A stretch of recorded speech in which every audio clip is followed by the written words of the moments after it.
Postmortem postmortem postmortem ছলনার হাত ধরে যাবে কত দূর, বিশ্বাসে ফিরে এসো মায়াবতী প্রেম, বন্ধুর আয়নায় প্রতারক হাসে, সকাল সন্ধ্যা রাতে নিদারুণ গেম, কারো গায়ে লেখা নাই, ভালো মন্দ ছাপা নাই, কারো গায়ে লেখা নাই, ভালো মন্দ ছাপা নাই, একই নাক একই মুখ, চেহারাটা মানুষের ভেতরটা অমানুষ, কেন কেন কেন দিন যায় রাত যায়, রং ভুল পাল্টায়, উপকার করলে তেরে মেরে আসে, ভালোবাসলেই লোকে আঘাত করে, মহা প্রবলেম। এসো করি নিজেরা পোস্টমর্টেম, এসো করি নিজেদের পোস্টমর্টেম। মোবারক, মোবারক।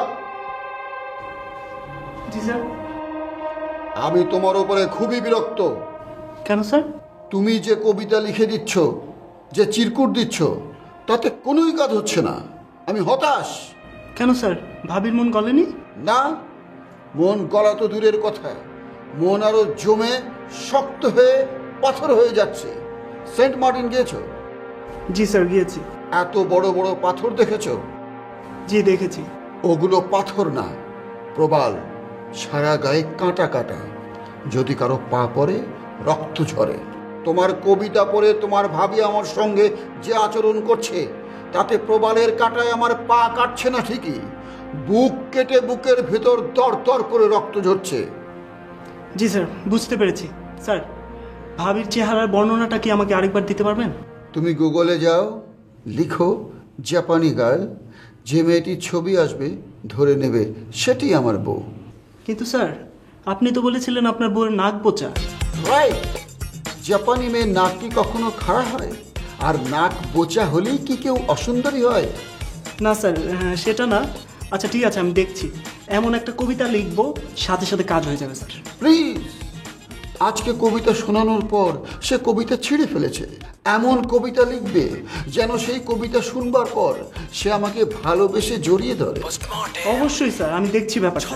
দেখছি না, কবিরা অলস হয়, এক্ষুনি লিখে ফেলো। আচ্ছা ঠিক আছে, দেখছি। শোনো, জি স্যার। আমার মনটা খুবই খারাপ, খুবই বিক্ষিপ্ত। ওই গানটা একটু গেয়ে শোনাও তো। কোন গান স্যার? ওই যে তুমি তুমি এক মহাপুরুষ গুরু, তোমার তুলনা নেই এ পৃথিবীতে, তোমার গুণের কথা লেখা রবে, মরার পরেও তোমারই সমাধিতে। তুমি কবি, তুমি নায়ক, তুমি শিল্পী, যোদ্ধা, বদ্ধা, আরো যে কত কি তুমি তা। আপনাকে কিছু বলিনি, বসুন বসুন প্লিজ প্লিজ জানা।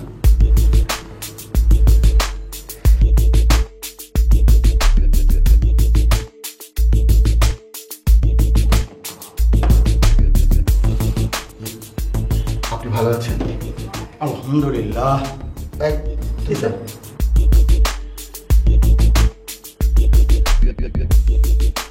জানাব, আপনার কথা আমি আমার বোনকে বলেছি। উনি কি রাজি হয়েছেন? হয়ে যাবে, বিয়ে শাদীর ব্যাপার তো, আরেকটা সিটিং দিতে হবে।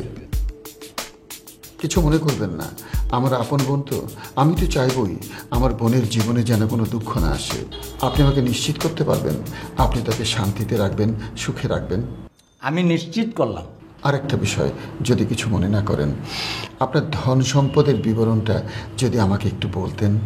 সৌদিতে আমার 3টি মরুভূমি আছে, 6টি উটের খামার আছে, 1 কোটিরও উপরে খেজুরের গাছ আছে। মাশাআল্লাহ মাশাআল্লাহ মাশাআল্লাহ। এখন আমরা সরাসরি বিয়েতে আসি। বিয়ের কাবিননামা, দেনমোহর কত টাকা হবে? আপনি কত চান? কমপক্ষে 1,01,01,01 টাকা। আমি রাজি। শেষ জানবার বিষয়, যদি বিয়ের পরে কোনো কারণে আপনাদের মধ্যে বনিবনা না হয় এবং সেটা শেষ পর্যন্ত ডিভোর্সের পর্যায়ে চলে যায়, তখন দেনমোহরের টাকা আমরা কি করে ফেরত পাবো? টাকা তো বিয়ের সময় নগদ দিয়ে দেবো, ক্যাশ। পুনশ্চ আগে ক্ষমা চেয়ে নিচ্ছি। যেদিন আপনি আমার বাসায় আমার বোনকে দেখতে আসবেন, সেদিন এই ধরনের পোশাক পরে আসবেন না। গলায় চেন, হাফ প্যান্ট এগুলো বাদ দিয়ে একটু মার্জিত পোশাক পরে আসবেন, কিছু মনে করবেন না। ঠিক আছে। কি নদী, তোকে কখন থেকে খেতে ডাকছি, তুই আসছিস না কেন? আমার ক্ষুধা নাই। এটা কোনো কথা হলো? ক্ষুধা নেই? সকাল থেকে এক কাপ চা খেয়ে আছিস। আরে বাবা, ক্ষুধা লাগলে তো খাবোই। এই তুই কি নিয়ে এত ভাবছিস আমাকে বলতো? আমি যে কি ভাববো আমি সেটাই বুঝতে পারছি না। এই তুই না আমাকে কালকে বললি তুই সেই অ্যাবনর্মালটাকে বিয়ে করবি, তুই বিয়ে করে ফেল। ভাবি, আমি কিন্তু অ্যাবনর্মাল বলিনি, আমি বলেছি স্টুপিড। ওই তো, ওই স্টুপিডটাকে বিয়ে করে ফেল। আচ্ছা ভাবি, তুমি যে গতকাল একটা ছেলের কথা বলছিলে, ওই ছেলেটা আর ভাইয়া আজকে যার কথা বললো, তারা দুজন কি এক, মানে ওই হ্যারিয়ার পার্টি? তোর ভাই আবার কোনো ছেলের কথা বলেছে নাকি? হ্যাঁ বললো তো, আমার জন্য এক রাজপুত্র ঠিক করেছে, যাকে বিয়ে করে আমি খুব শীঘ্রই রাজরানী হয়ে যাব। না, আমার হ্যারিয়ার আর তোর ভাইয়ের রাজপুত্র এক না। আর শোন, তোর ভাইয়ের রাজপুত্রকে বিয়ে করে তুই যদি কোনো বিপদে পড়িস, আমি কিন্তু এর জন্য দায়ী না। আরে কি আশ্চর্য, এখানে দায়ী হওয়ার কথা আসছে কেন? আমি কি তোমাকে দায়ী করেছি? দায়ের কথা বলছি এই কারণে যে তোর ভাইয়ের রুচি সম্পর্কে আমি ভালো করে জানি। বলেছে রাজপুত্র, এলে দেখবি মুচি। কি মুচি? তোর ভাইয়ের রুচি। শোন, তার চাইতে আমার হ্যারিয়ার কিন্তু ভালো। বিয়ে করলে বল, বাসায় ডাকি। ভাবি, তার চাইতেও ভালো আমার স্টুপিড। আমি না তোমাকে বললাম আমি ওকে বিয়ে করব? তুমি এখন যাও তো ভাবি।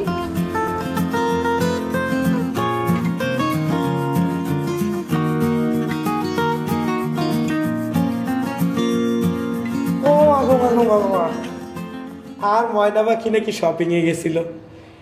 হাতে শপিং তো নাইছে, তো হাতে শপিং ব্যাগ কোনে? হ্যাঁ, আপনি এখানে এসেছেন কেন? ও মা গো মা গো মা, এগুলো আপনি কি জিগানে? আইস বাদে কাল আপনার লগে আর বিয়া, আর ঘরের ভিতর মন টিকে নি কোনো, আর মনের ভিতর তো খালি উথাল পাতাল করে কখন আই আর ময়না পাখির লগে দেখা করো। ইয়ারলাই চলিয়ে আইছিলাম। আম্মা কইলে আপনি নাকি শপিং এ গেছেন, কিছুক্ষণ বই থাকি, তারপর চলে যেতে লইছি। হন আপনার লগে হঠাৎ করে দেখা হয়ে গেছে। আর কপাল দেখছেন নি কোনো, আপনার লগে আর রাশি এমন ভাবে লেহা। আপনি কি করেন? আপনার ব্যবসাটা কি? ও মা, পাত্র সিলেক্ট করার সময় তো আপনারা ব্যাগ জানি শুনি সিলেক্ট করছেন, এখন আবার নতুন করে কি জানতে চান? আমি আবার নতুন করে জিজ্ঞেস করছি, আপনি আবার নতুন করে উত্তর দেবেন। বলেন বলেন, আপনি কি করেন? Made in China mobile. আপনার অফিস কোথায়? আপনার অফিস আছে, শোরুম আছে, লাইসেন্স আছে আপনার? পাগল নি কোনো, শিওর আপনি পাগল হয়ে গেছেন। আপনার মাথায় প্রবলেম আছে নি কোনো? ব্যবসা করতে কি এগুলো লাগেনি? তাহলে আপনি ব্যবসাটা করেন কিভাবে? আপনার এই টাকাগুলো এগুলো আসে কোত্থেকে? আকাশ তুন টপকাই টপকাই পরে, কেন কোনো সমস্যা? হ্যাঁ সমস্যা। আমি কোনো গোল্ড স্মাগলারকে বিয়ে করতে পারবো না। এই খামান খামান খামান মনে করছি। এই খবরদার, আপনি আমাকে মনে আমাকে বলবেন না। আচ্ছা ঠিক আছে, আপনি শুধু আর এখন এগুলো আপনারা কে কইছে? লিসেন, আমি আপনার সম্পর্কে সমস্ত ইনফরমেশন নিয়েছি, তাই আমি সিদ্ধান্ত নিয়েছি আমি আপনাকে বিয়ে করবো না। আচ্ছা ঠিক আছে, আপনারা আরে বিয়ে করতে হইতো না, আমি আপনার সিদ্ধান্তরে রেসপেক্ট করি। আপনি খালি আর এখন মানুষটা কোন গান, তার নাম বলতে আমি বাধ্য না।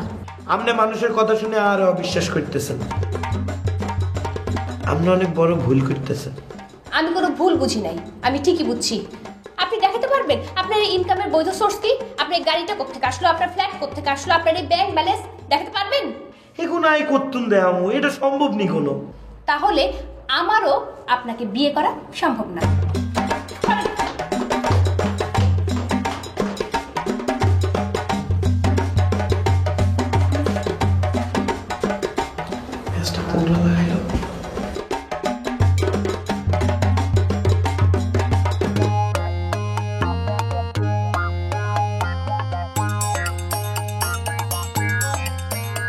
ও বন্ধু, বলো কি অবস্থা?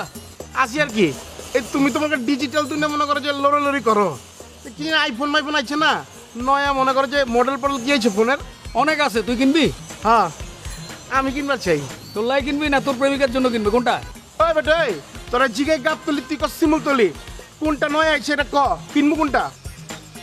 মামা 7টা পেলে খুব ভালোই তোরে। বাদ দে, তুই এক কাজ কর 6+টা কিনে ফেল। মেয়েটা কি সুন্দরী রে? সুন্দর মানে সেই সুন্দর হ্যাঁ একটা তিল আছে যখন কত কেমন একটা তলে বাড়ি ধরি মধু পরে মধু। তাহলে চল তাড়াতাড়ি চল, তোর লাগে আমিও যেমনই, আমি তোরা পছন্দ করে দেবো, কোনো সমস্যা নাই, চল। ও মামা তুমি আমার লগে যাইবা? এটা তো এমন আমরা নসু পাইছো, আমার লগে যাইবা ঘুরবা, আমার সবাই ধাক্কা দিয়ে হানি পে ঢুকে আপনাকে খাই লইবা পেট ভর্তি, টাকা খরচ হইব না, তোমার লগে আমি নাই। ওই বেটা ওই, তুই তোর গার্লফ্রেন্ডে 70,000 টাকা দিয়ে সেট কিনা দিবি আর আমার 60 টাকা খাওয়াইতে পারবি না? ওই যে তোমার কইলাম না মধু জরে মধু, তোমার তো মধু নাই, করল লাগ কাইটেলে কট কট কট কট কিতা পারিব। পোস্টমর্টেম ভাই আসসালামু আলাইকুম। Postmortem postmortem. তোমার পাঞ্জাবির কাপড় দেখতেছি, আজকেও তো দেখি পর্দার কাপড় গায়ে দিচ্ছ। ভাই কি কোন ভাই, একবার কোন জিনানার কাপড়, একবার কোন সোফার কাপড়, একবার কোন বিছানার চাদর ভাই, পার্টি পাঞ্জাবি ভাই, পার্টি পাঞ্জাবি। তোমার ডেটিং খুব অব্যাহত আছে, কেমন চলতেছে? নেক্সট ডেটিং কখন, দিনে না রাতে? ভাই ভালো চলতেছে ভাই, আপনি দোয়া খেয়াল করে দিচ্ছেন না ভাই, মানে সারাদিন কথা হয় না, ট্রেনে পড়ে না, ওই যে কোচিং এ যায় আর কি ভাই। তো মনে করেন রাইতে বেলা 4টা খানা খায়, মনে করেন জানটা আমার ফোন দেওয়া হয়ে যাবে, পুরো জানটা কইলে মানে ঠান্ডা হয়ে যাবে। তা দুই বন্ধু মিলে কই যাও? ভাই আমি যাইতে চাই, আমার লয় না ভাই। ওই তোর বিকিলে গেল মু, তোর কইছিল তুই লস প্রজেক্ট। ওই বেটা আমি যদি না যাই তুই তো ঠকবি। নিতে চাই না নিশ্চয়ই কোনো কারণ আছে। তা তোমার সেই বন্ধুর খবর কি? ভাই কোন বন্ধু? আরে ওই যে ওই বন্ধু গলা চিক। ভাই পার্সোনাল, এটা আমি পরে কই দিচ্ছি ভাই।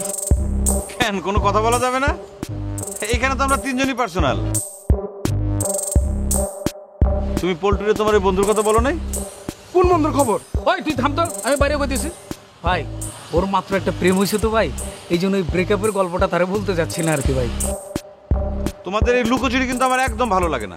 আরে ভাই কি করলেন ভাই, কোন লুকোচুরি করছে আপনার লগে ভাই? আমি এই যে তোমরা নিজেরা মুখে মুখে বলতেছো খুব কাছের বন্ধু, ঘনিষ্ঠ বন্ধু, কিন্তু একজন আরেকজনের ঘটনা আরেকজনের সাথে শেয়ার করো না। একদিন দেখা যাবে একজন আরেকজনের কিন্তু ক্ষতি করে দিছো। ভাই আপনি কই যাইতেছেন? ওই যে তোমার বলছিলাম না, আমার ভাতিজা মোবাইল। ভাই ওই যে মোবাইলটা লয়ে গেছে। চোরের বোধহয় ধরে ফেলছি, একটু ইনভেস্টিগেশন বাকি আছে। ইনভেস্টিগেশনটা কমপ্লিট হওয়ার সাথে সাথে কট, তারপর পোস্টমর্টেম। পোস্টমর্টেম।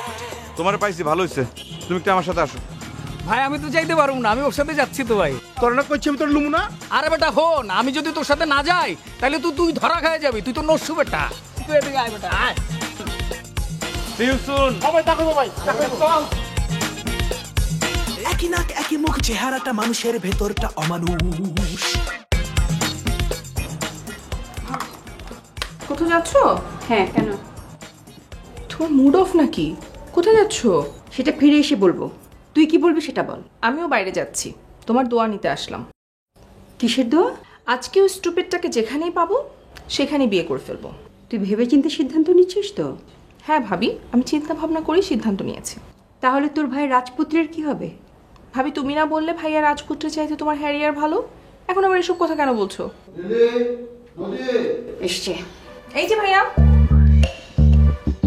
কি ব্যাপার, তুমি কোথায় যাচ্ছ? তোমাকে ধরতে। আমি তো তোমার সামনে দাঁড়িয়ে, ধরো। যেখানে যাচ্ছি সেখান থেকে ফিরে এসে ধরবো, প্রস্তুত থেকো। তোর ভাবি কি বলে গেল, অর্থ বুঝতে পেরেছিস? ভাবি তো খুব স্পষ্টভাবে বলে গেল যে কোথাও যাচ্ছে সেখান থেকে এসে তোমাকে ধরবে। আমি কিন্তু অর্থ বুঝিনি। তুই কোথায় যাচ্ছিস? আমি একটু বাইরে যাচ্ছি। কাউকে ধরতে? হুম। ওই অ্যাবনর্মালটাকে? ভাইয়া তুমি আমাকে এত প্রশ্ন কেন করছো? তুমি কি আমাকে কিছু বলবে? ওই ছেলেটা, সরি বয়সটা একটু বেশি তো, যুবক বলতে হবে। ওই যুবকটা রাজকুমার আজকে আমার অফিসে এসেছিল। ইস কি সুন্দর চেহারা, যেমন লম্বা, কাটা চেহারা, গায়ের রং পাকা। পাকা? পাকা কি? পাকা মানে তামাটে, ফর্সাও না কালো না। আরে ফর্সা একটা রং হলো নাকি? ফর্সা হলে তো আমি না করে দিতাম। আর হাসি, হাসিতে যেন মুক্ত ঝরে। রাজকুমার আমার অফিসে যতক্ষণ ছিল, অফিসে যেন মুক্ত ঝরছিল। রাজকুমারের যখন একটা দাঁত পড়বে সবাই মনে করবে এটা তো মুক্তর টুকরো, গলায় লকেট বানিয়ে ঘুরবে। আমি বুঝতে পেরেছি ভাইয়া, ওই লোক অনেক, লোকটা না, যুবক রাজকুমার। ওই যুবক অনেক স্মার্ট, হ্যান্ডসাম রাজপুত্র হয়েছে। আর কিছু বলবে? তুই বল আমি কখন তাকে আসতে বলবো, তুই কখন তার সঙ্গে পরিচিত হবি? ভাইয়া তোমার যেদিন ইচ্ছা তুমি সেদিন তাকে বাসায় নিয়ে এসো। এখন আমি যাই, আমার লেট হচ্ছে। শোন, আমাকে এক গ্লাস ঠান্ডা পানি আর এক কাপ চা দে না। আচ্ছা তুমি বসো, আমি পাঠাচ্ছি। একই নাক একই মুখ চেহারাটা মানুষের ভেতরটা অমানুষ কেন কেন কেন দিন যায় রাত যায় রং ভুল পাল্টায় উপকার করলেই তেরে মেরে আসে ভালোবাসলেই লোকে আঘাত করে। আকাশ ভাই, আরে আপনার মুখের উপর তো নেই এক সরান। পোস্টমর্টেম। আরে মুফা, তুমি তুমি এখানে কেন আসছো? এটা তো প্রাইভেট জায়গা, এখানে পারমিশন ছাড়া তো কার আসা উচিত না। আই ব্যাগ জায়গা খুঁজি আপনার পাইনো, তারপরে এনে চলে এসেছি। যাই, তুমি কাজটা ঠিক করো নাই। তা কি উদ্দেশ্যে আসছো? আরে না কেন, আর উদ্দেশ্য, আপনার উদ্দেশ্য কি সেটা বলেন। কেন? আমার উদ্দেশ্য তুমি জানো না? আমি আমার সাধ্যমতো সামর্থ্য মতো মানুষের উপকার করি। হাতে আইছে উপকারী জীব। এই পোস্টমর্টেম। মুখ সামলায় কথা বলো। উপকারী জীব মানে কি? এটা কোন ধরনের কথা? আমি কি 4 পায়ে হাঁটি? আরে আইন আপনার 2 পা 4 পা। আপনার ভিতরে কি কইছেন? বিথিকে? ও অন ভিতরেও চিনেন না কেন? আপনার যে কালকে আমি বিয়ের কার্ডটা দিছি, ওখানে কনের নামটা কি লেখা ছিল? হ্যাঁ, নাসরিন আক্তার বিথি। ও হ্যাঁ, বুঝতে পারছি। নাসরিন আক্তার বিথি, হ্যাঁ, যার সাথে তোমার বিয়ে হবে। আমি গেছিলাম, ওর সাথে দেখা করতে গেছিলাম। আমি বাড়ির ভিতরে ঢুকি নাই, গেটের থেকে কথা বলে চলে আসছি। আপনি হেতিরে যে আর সম্পর্কে কি কইছেন? তোমার কথা আর কি বলবো? বলছি যে মোফাজ্জল হোসেন মোফা আমার খুব কাছের ছোট ভাই, আদরের ছোট ভাই। সে মোবাইল অ্যাক্সেসরিজের ব্যবসা করে, চায়না থেকে এসব জিনিসপত্র এনে বাংলাদেশে সাপ্লাই দেয়। মানে তুমি যা করো তাই বলছি। ও তাই? কেন আপনি হেতিরে তাই কোন নাই? আই গোল্ডের স্মাগলিং করি? কই না তো, আমি এই ধরনের কোনো কথাই বলি নাই। আমি এত বোকা নাকি? আরে রাখেন আপনি বোকা। আপনি যদি না কথা হেদিকে এগুলো আরে বানে কইছে। ও মনে পড়েছে। বসো, আমি তোমাকে ডিটেইল বলছি। আরে ভালো লাগতো না, আপনি সব খুলি কর। না, বিষয় হচ্ছে কি, আমি বিথিকে বলেছি কি যে মুফার মতো এরকম আমার পরিচিত আরো 10-12 জন আছে যারা এই কাজ করে। মানে ওই চায়না থেকে মোবাইল তারা বাংলাদেশে এনে সাপ্লাই দেয়। তাদের মধ্যে আবার মানে সবাই না, 2-1 আছে। ওই আমি তো রুট টুট চিনি না, চায়না থেকে কোন রুট দিয়ে যেন আসার সময় ওই গোল্ডেন বিস্কুট পাচার করে, মানে গোল্ড স্মাগলিং করে। আমার পরিচিত একজন আছে, গোল্ড স্মাগলিং করে ধরা খাওয়ার পর এখন হাজতে আছে। আমি এই কথা বলছি। আপনি আর এত বড় ক্ষতিকান করতে এলেন? শোনো মোফা, তুমি কিন্তু আমাকে খুব ভালো করেই চেনো। আমি জীবনে কারো কোনোদিন কোনো ক্ষতি করি নাই। পারলে পরে মানুষের আমি উপকারই করি। উপকার নিয়ে আপনি কোন ধরনের উপকার করলেন এটা? তুমি এখনো আমার কথা বুঝতে পারোনি? আচ্ছা ঠিক আছে, বুঝিয়ে বলছি। তোমার তো অনেক টাকা, বিয়েতে তুমি অনেক টাকা খরচ করবে, কমপক্ষে 25-30 লাখ টাকা। বউয়ের জন্য তুমি গহনা কিনবে 10 লাখ টাকার। বিয়ের পর তুমি হানিমুনে যাবে, সেখানেও 20-25 লাখ টাকা খরচ হবে। বিয়ের 1 মাস পর যখন তোমার স্ত্রী জানবে যে তুমি একটা 2 নাম্বার, তখন তোমাদের বিয়ে ভেঙে যাবে। তুমি কি তখন তোমার স্ত্রীর কাছে বিয়ের টাকা ফেরত চাইতে পারবে? তোমার স্ত্রীকে যে গয়না কিনে দিয়েছিলে সেই টাকা ফেরত চাইতে পারবে? তোমরা হানিমুনে গিয়ে যে টাকা খরচ করেছো সেই টাকা ফেরত চাইতে পারবে? তার মানে তোমাকে কমপক্ষে 1 কোটি টাকার ক্ষতিতে পড়তে হবে। তার মানে কি, তোমার এই টাকাটা আমি বাঁচিয়ে দিলাম, তোমার উপকার করলাম না? আমি কি তোমার কোনো ক্ষতি করেছি বলো? ভালো মন্দ চাপা নাই, একই নাক একই মুখ চেহারাটা মানুষের ভেতরটা অমানুষ কেন কেন কেন দিন যায় রাত যায় রং ভুল পাল্টায় উপকার করলেই তেরে মেরে আসে ভালোবাসলেই লোকে আঘাত করে। মহা প্রবলেম। এসো করি নিজেরা পোস্টমর্টেম, এসো করি নিজেদের পোস্টমর্টেম।